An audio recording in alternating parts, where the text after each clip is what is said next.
And b, usually, often, when we talk about exponential growth, we talk about how it grows, something grows a certain percent in a year or something like that.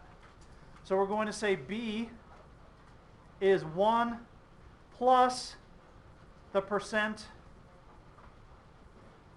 as a decimal.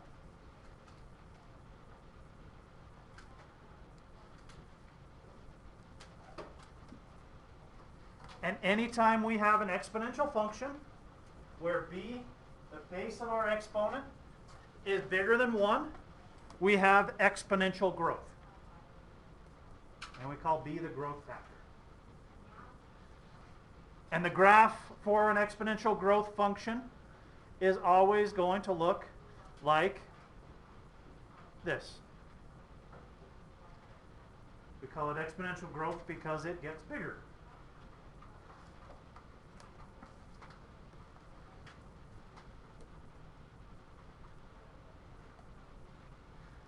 All right, so we're good with our terminology. Population is one example of exponential growth. You'll see exponential growth dealing with population often. So let's look at an example. So let's say our population of something is 3,500 in the year 2000.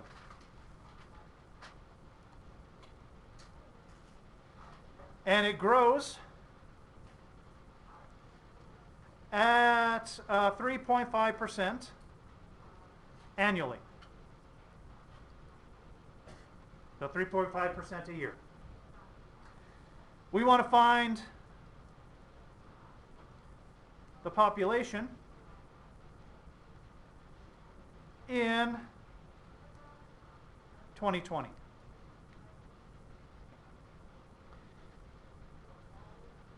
Well, our function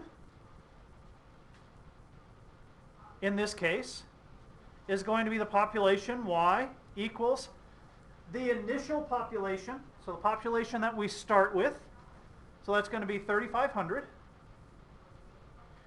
times our growth rate is going to be 1 plus 3.5% as a decimal. To turn this into a decimal, we move the decimal over 2 places to the left. 0.035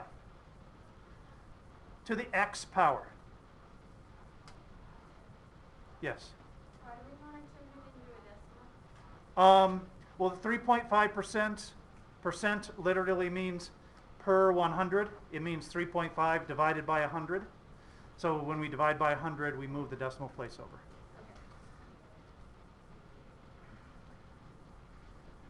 And we want the population in 2020. Well, we started in year 2000, so x that we're going to plug in here is going to be 20. We want the population after 20 years. So in 2020, y equals 3,500. And I'm going to say times 1 plus 0.035 is just 1.035. To the 20th power. And I'm going to plug it into my calculator just like this. And when I do that, I get y equals 69, about 6964, rounded to the nearest whole number, in year 2020.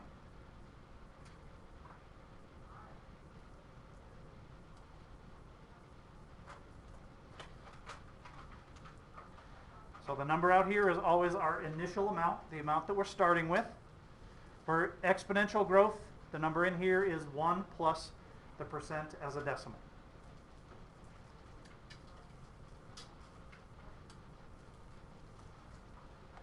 All right, we good with that? Another very common application of exponential growth is compound interest.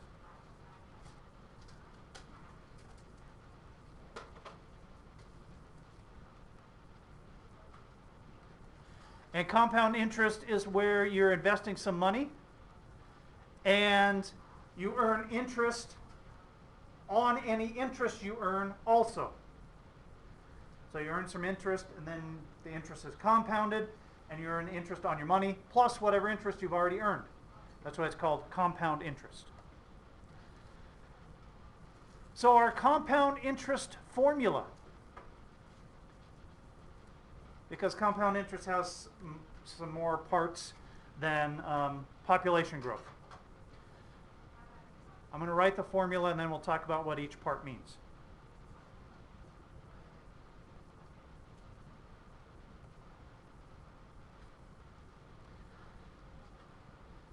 A is the amount that we have at any time.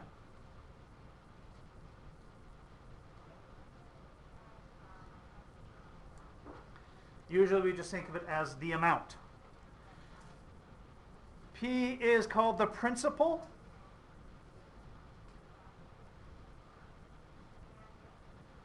And that is our initial amount or starting amount.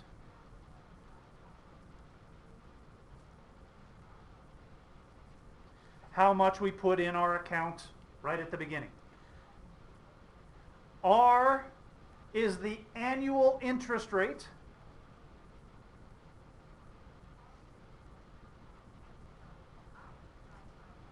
As a decimal. So usually when you invest, you'll get 3.5% a year. N equals the compounding periods per year.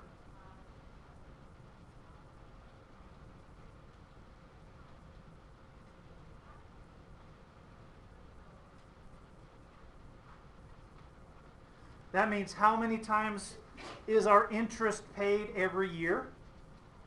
So we could have our interest compounded monthly or quarterly or daily, something like that. That tells how many times we earn interest every year. And then finally, T is the time in years.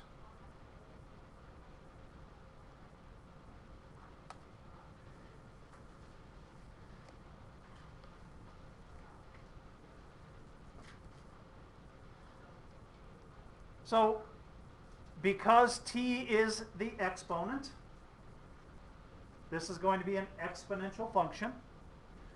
And because we're adding 1 plus something, this number that we're raising to the exponent is going to be bigger than 1. We're adding something to 1 here. So it's going to be exponential growth. We hope that we invest money, that it grows rather than shrinks. All right, so let's look at an example of compound interest. So we invest $8,000 at 3.25% interest. And we're compounding monthly. And we want to know how much do we have after 12 years.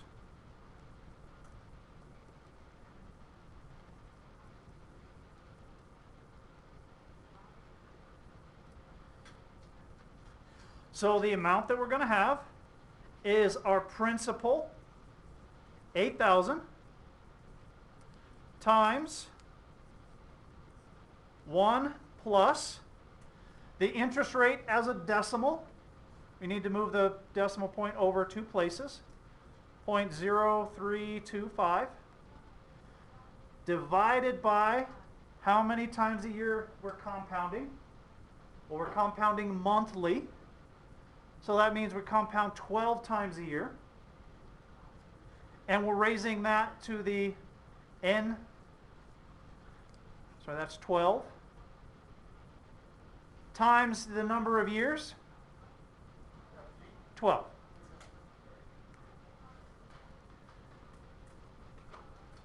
Now what I'm going to do here, and what I suggest that we do, is let's calculate this number, 1 plus 0.0325 divided by 12 first. before we put everything in our calculator. So I'm going to go to my calculator.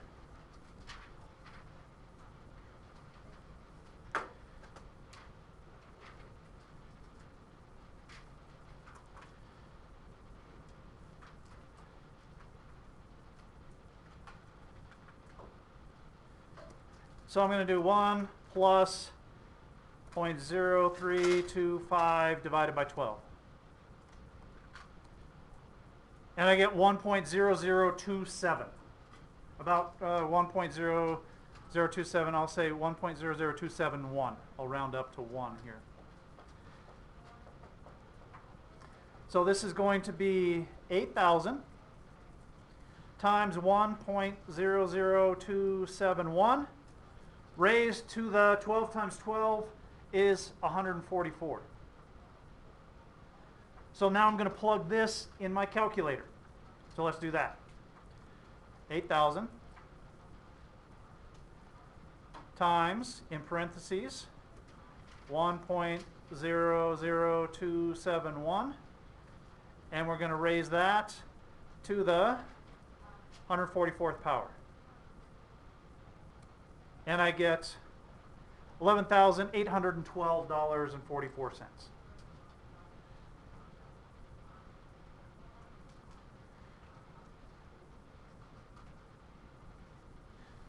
Come up with 1240, about 45.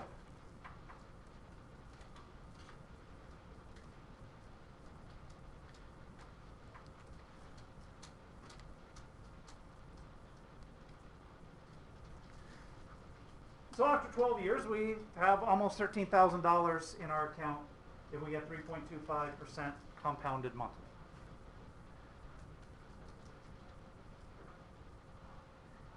And when we calculate these, I do suggest that you do this calculation first before you try to plug it, instead of trying to plug everything in your calculator all at once.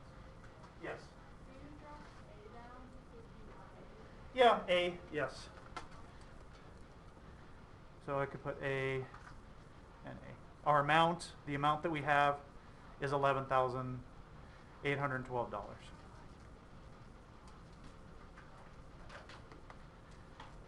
So one thing I found interesting is in the older books, a lot of times the interest rates are like 8, 10, 12%, which these days is completely unrealistic. This is a newer book, so the interest rates are a little more realistic, yes? Mm-hmm. All right, questions on compound interest?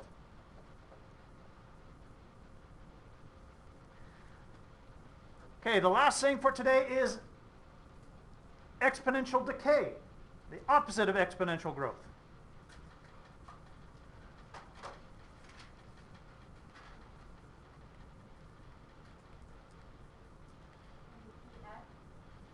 EX.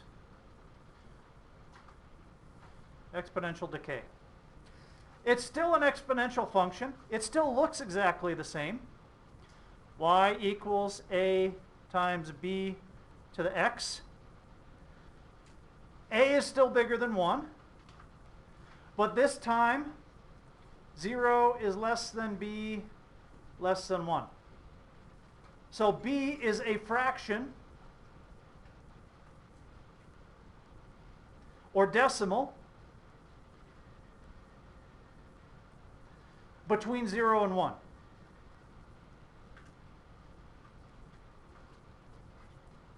Yes? A times. A is still our initial amount.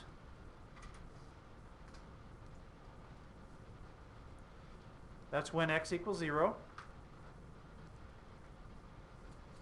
B is called the decay factor in this case, when B is a fraction or decimal between 0 and 1.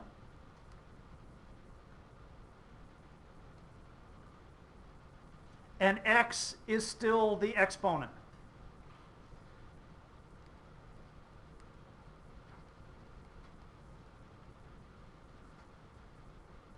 That's what makes it an exponential function. X is in the exponent. And for exponential decay, b is 1 minus the percent as a decimal.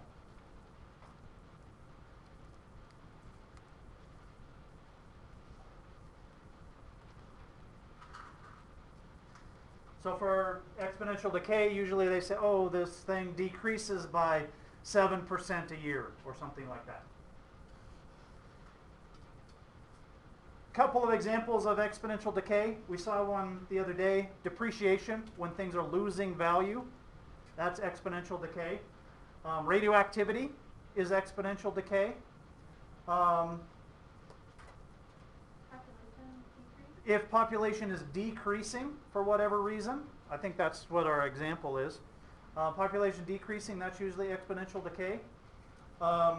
If you go up in the atmosphere of the Earth, the amount of oxygen in the air, actually that's exponential decay. The higher you go, it's an exponential function, exponential decay function as to how much oxygen is in the atmosphere. So those are some examples of exponential decay.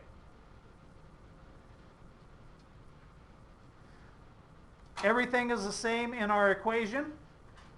The only thing that's different is b, this base of our exponent, is a decimal or fraction, just a number between 0 and 1. Where for exponential growth, the base of our exponent is bigger than 1. All right, so let's look at an example. Our population was 148,200 in 2005. The population is decreasing at 2.9% a year. We want to know the population in 2015.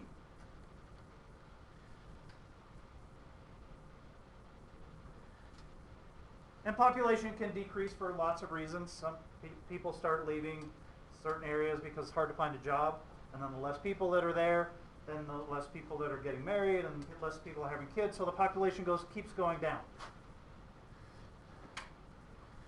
All right, so our function in this case is going to be y equals the initial amount, 148,200, times 1 minus, because we're decreasing, 2.9% as a decimal. We move the decimal over 2 places to the left, 0.029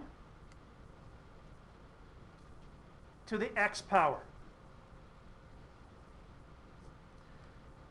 Well, let's do 1 minus 0.029 first before we plug in any numbers. So 1 minus 0.029 is 0.971. So we're going to have y equals 148,200 times 0.971. What are we going to plug in for x? Yes? So you plug in 10, right? Yes, that was my question. 2015 is 10 years after 2005. Right, but I have another question. So if you like not from the beginning, why would you like distribute forward? You could. 0.0? You could. I just think in terms of calculating in your calculator, it's a little easier just to do the subtraction first. I think of PEMDAS, I'm doing the thing in the parentheses first. But you could do it the other way as well. And we're plugging in 10 because 2015 is 10 years after 2005. And now I'm going to plug this in my calculator. So I have 148,200 times, in parentheses, 0.971. And we're raising that to the 10th power. and I get 11,418. Sorry, 110,418.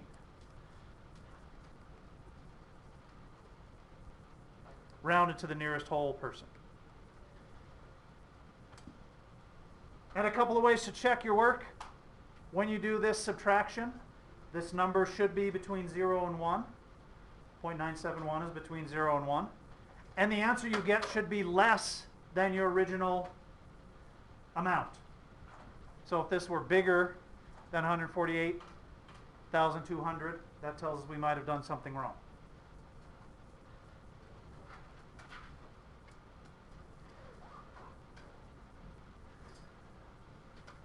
All right, questions on exponential growth or decay?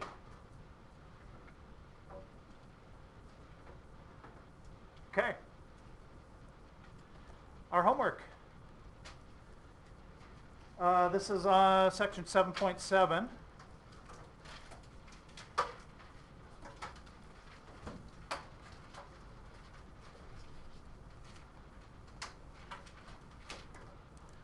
.464, number 10 through 40 even.